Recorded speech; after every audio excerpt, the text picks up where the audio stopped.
There was a woman by the name of Ethel Urban. She was the premier photojournalist, chronicler of this area, the South Shore, from Bayshore to East Islip. I became friends with her. She took me under her wing. They used to, in this library, she used to give slideshows. That was another thing that pulled me in. Her delivery and her enthusiasm for the history. She would just be so enthralled with her own slides. She would show you a before slide and an after slide.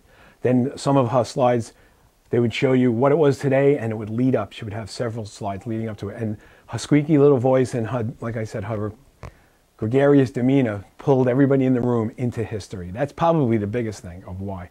And I became friends with her. She became like a sort of a mentor to the society. She told us what to do and what, what not to do.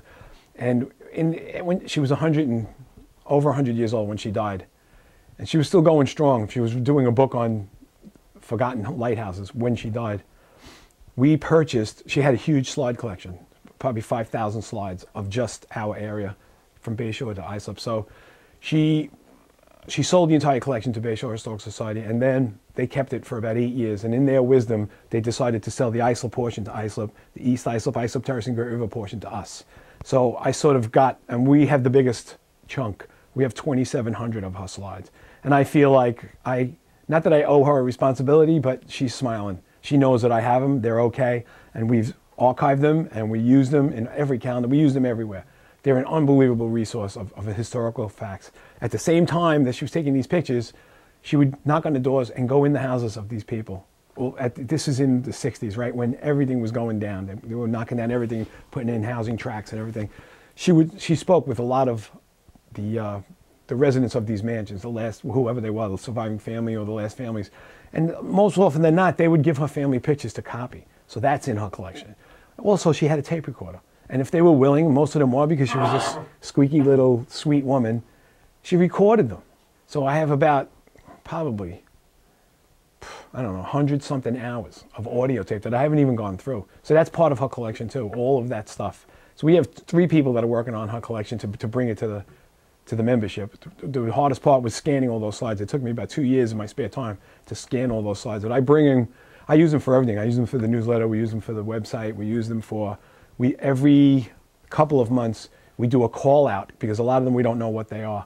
But the slides are, she knew. And she had 5x7 cards that she wrote on to key to the slides, but they got scrambled up.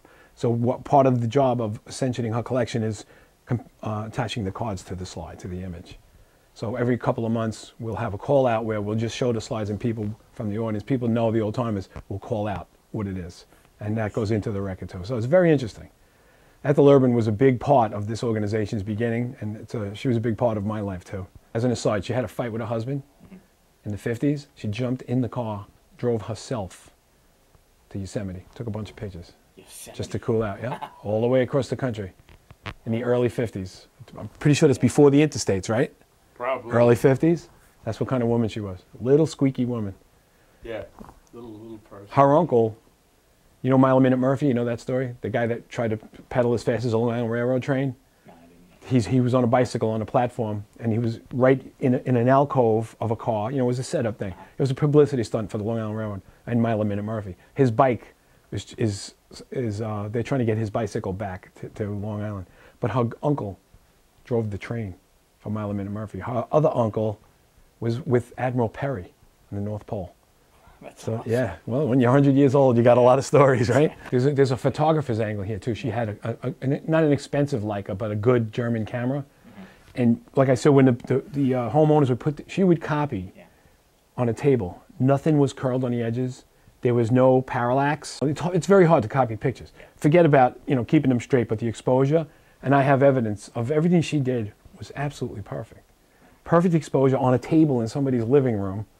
She was just phenomenal. And the scenes that she caught, not so much historical mansions and all that stuff, she caught every day. She was like Ouija in New York City. She caught everyday things that are priceless now, that people exclaim out loud when they see them. They go, "Oh my God," because they haven't seen it since 1965 or whatever it is. So it gets a big reaction, right, every time. And if you grew up around here, people want to see that one. people want to see them, yeah. And I love showing them, because I look at them on my, when I don't even have to look at them. If I'm going to look for a picture for the newsletter, I'll end up looking through the whole box again, It's great to have them on the hard drive. We could just click through. Mr. Griffiths was another founding member. His father was brought to East Islip by the Hollins family to be a golf pro at the second ever golf course in the United States, which was right here. It was Shinnecock and then this one.